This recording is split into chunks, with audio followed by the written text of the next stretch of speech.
Okay, so doing a fade out in BandLab is pretty easy. So say for example I have this instrument track here. Okay, I'll let you listen to it first.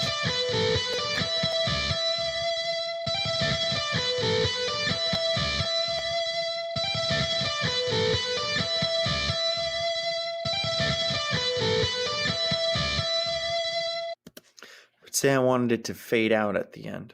The first thing I have to do is I have to open what's called the automation layer, which I find up here with these two dots and a line connecting them. When I click on that, I'll see a line appears over my track. Now this line represents the level of the volume right now. Now we can change the setting, but we want it on volume. This way that's the characteristic that we're changing. Okay, and if I want to change it, right, the lower this line goes, the lower the volume. The higher this line goes, the higher the volume. So I can click on this line and add a little dot. Now if I add another dot, I can make it go down so that this line slopes down here. Okay, until it fades out completely. So here's a listen now.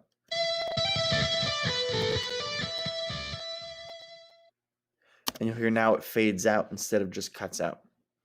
Now a fade in is done the same way, except for it's in the other direction, right? So if I want it to start low, but then I want it to start to get louder, right? So I have to make the line go up, right?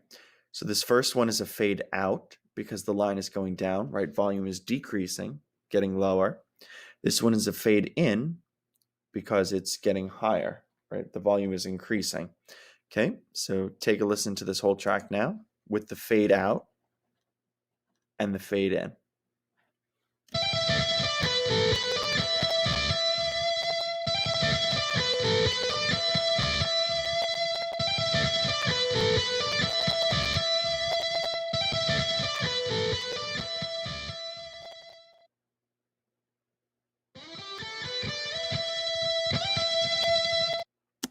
Okay, so that's two ways you can use this. You can also do something called a crossfade, which is where you would have two tracks, two tracks that are overlapping, okay?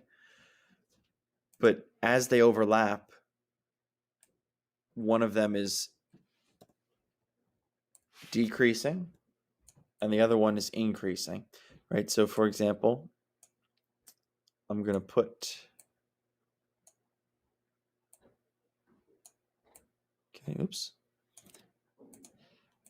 Okay, I'm going to line these two up. So now I'm going to have this one kind of get louder as this one gets softer. So one's kind of coming out while the other one's coming in.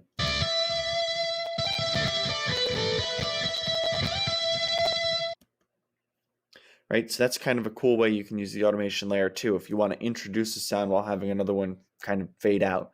So we have a fade out where it gets lower, a fade in where it gets higher, and a crossfade where two tracks are moving in the opposite direction. One's getting louder and one's getting softer. And that's how you can use the automation layer. And then when you're done, you just click and close it.